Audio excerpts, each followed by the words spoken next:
Hi students, 9th standard maths, exercise 3.6, question number 1, subdivision 2. Z square plus 4z minus 12.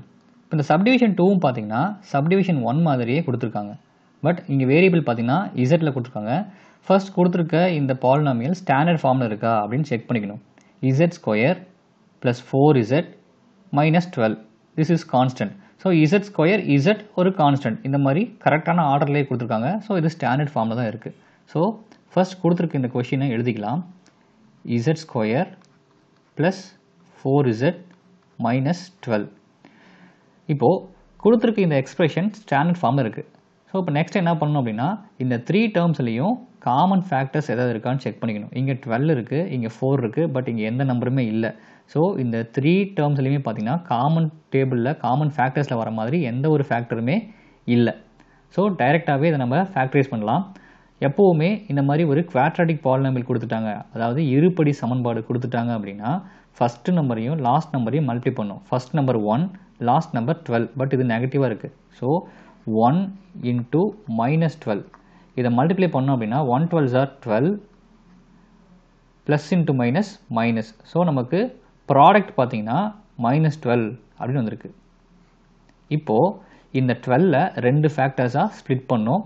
அப்படி split பண்ணி எடுத்துக்கக்கூடிய factors பார்த்தீங்கன்னா some வந்து 4, அதாவது இது ரெண்டையும் கூட்டினாவோ இல்லை கழிச்சாவோ நமக்கு 4 அப்படின்னு வரணும். இப்போ 12 ஃபேக்டர்ஸ் பார்த்தீங்கன்னா 1 12s are 12 1 டேபிளில் வரும். 12 வந்து ஒரு ஈவன் நம்பர்னால 2 டேபிள் வரும். 2 6 are 12. அடுத்தது 3 4s are 12. இப்போ நெக்ஸ்ட் பார்த்தீங்கன்னா 4 3s are 12, 6 2s are 12, 12 1s are 12 வரும். இதே வேல்யூஸ் ரிப்பீட் ஆகும். ஸோ இதை மூணுமே நம்ம எடுத்துக்கலாம். இப்போது இந்த 3 ஃபேக்டரில் இந்த எக்ஸ்பிரஷனுக்கு எக்ஸாக்டாக எது சூட் ஆகும் அப்படின்றத பாருங்கள். இப்போ இந்த 12ஓட ஒன்று ஆட் பண்ணோம் அப்படின்னா 13, 12ஓட ஒன்று மைனஸ் பண்ணால் 11. ஸோ ஆட் பண்ணாவும் மைனஸ் பண்ணாவும் நமக்கு 4 வரல. அப்போது இதை எடுத்துக்க தேவையில்லை.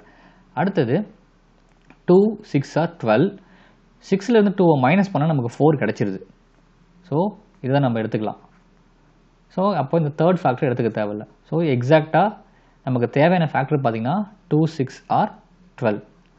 இப்போ பார்த்தீங்கன்னா 2ஐயும் 6ஐயும் மல்டிப்ளை பண்ணால் நமக்கு 12 வந்துருச்சு. பட் இங்கே பார்த்தீங்கன்னா மைனஸ் இருக்குது. அப்போது இந்த ரெண்டு ஃபேக்டரில் ஏதோ ஒரு இடத்துல மைனஸ் இருக்கணும். ஸோ எக்ஸாக்டாக எந்த இடத்துல மைனஸ் வரும் அப்படின்றத எப்படி கண்டுபிடிக்கணும் அப்படின்னா சென்டர் நம்பருடைய சிம்பிள் என்னவோ அதை வச்சு தான் இதை நம்ம கண்டுபிடிக்கணும். சென்டர் நம்பரை விட ரெண்டு நம்பரும் பெருசாக இருக்கா சின்னதாக இருக்கா அப்படின்றத நல்லா அப்சர்வ் பண்ணுங்கள். இந்த சென்டர் நம்பரை விட இந்த 6 பெருசாக இருக்குது. ஸோ சென்டர் நம்பரை விட நமக்கு கிடைச்ச ஃபேக்டர்ஸில் ஏதாவது ஒன்று பெருசாக இருந்தாலோ இல்லை ரெண்டுமே பெருசாக இருந்தாலோ எந்த வேல்யூ ரொம்ப பெருசாக இருக்குதோ அந்த வேல்யூக்கு தான் இந்த சென்டர் நம்பர் சிம்பிளை அப்ளை பண்ணிக்கணும். ஸோ சென்டர் நம்பருடைய சிம்பிள் பார்த்திங்கன்னா ப்ளஸ்ஸு, இந்த ஃபேக்டர்ஸில் பெரிய நம்பர் 6.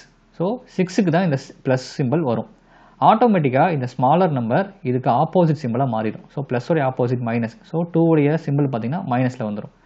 இப்போ பார்த்திங்கன்னா இந்த கண்டுபிடிச்ச இந்த ஃபேக்டர்ஸுக்கு சிம்பிள்ஸ் அப்ளை பண்ணியாச்சு.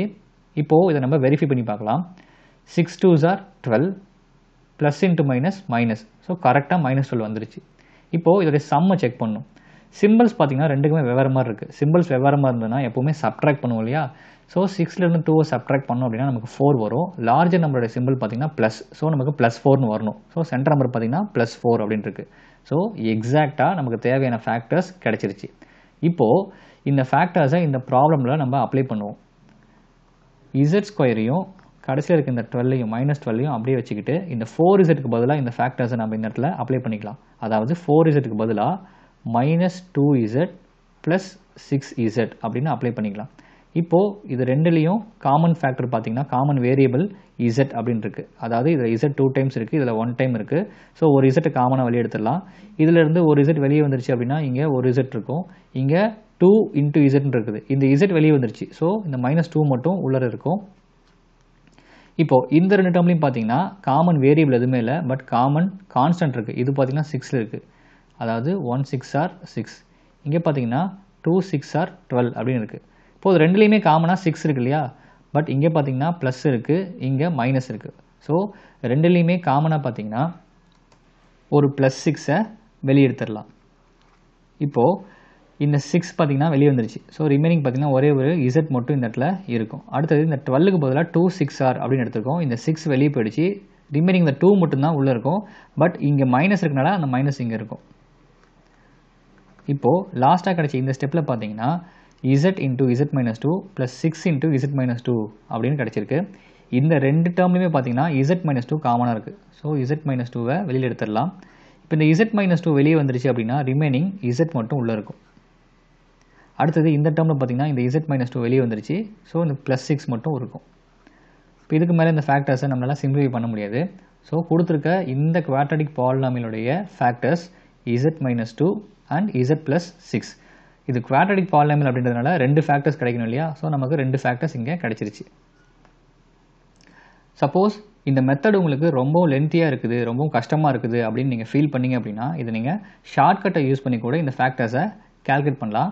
இந்த ஷார்ட்கட் எப்படி யூஸ் பண்ணணும் அப்படின்றத ஆல்ரெடி ப்ரீவியஸ் ப்ராப்ளமில், அதாவது சப்டிவிஷன் 1ல் நான் சொல்லியிருக்கேன். ஸோ அதை நீங்கள் கிளியராக கவனிச்சிங்கன்னா இந்த ஷார்ட்கட் உங்களுக்கு நல்லா புரிஞ்சிடும்.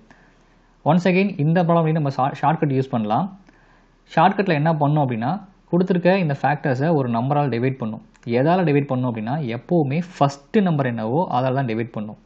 ஃபஸ்ட் நம்பர் பார்த்தீங்கன்னா எதுவுமே இல்லை அப்படின்னா அங்கே 1 ஹைடாக இருக்கும் இல்லையா? ஸோ அந்த 1ஆல் தான் இந்த ஃபேக்டர்ஸை டிவைட் பண்ணும். இந்த ப்ராப்ளமில் இந்த ஃபஸ்ட் நம்பர் இங்கே எதுவுமே கொடுக்காதனால நான் 1 யூஸ் பண்ணிக்கிறேன்.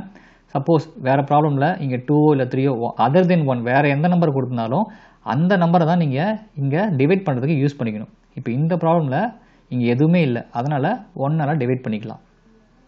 இப்போது 2/1 6/1 இதை டிவைட் பண்ணாலும் நமக்கு அகைன் சேம் வேல்யூஸ் -2 + 6 இது தான் வரும். ஸோ ரெண்டு ப்ராக்கெட்ஸ் ஓப்பன் பண்ணிக்கோங்க. டிவைட் பண்ணதுக்கப்புறம் இந்த மாதிரி ரெண்டு ப்ராக்கெட்ஸ் ஓப்பன் பண்ணிவிட்டு ஃபஸ்ட்டு ஃபேக்டரை ரெசிப்ரோக்கலாக ரீட் பண்ணணும். ரெசிப்ரோக்கலாக எழுத தேவையில்ல, ஜஸ்ட் ரீட் பண்ணால் போதும்.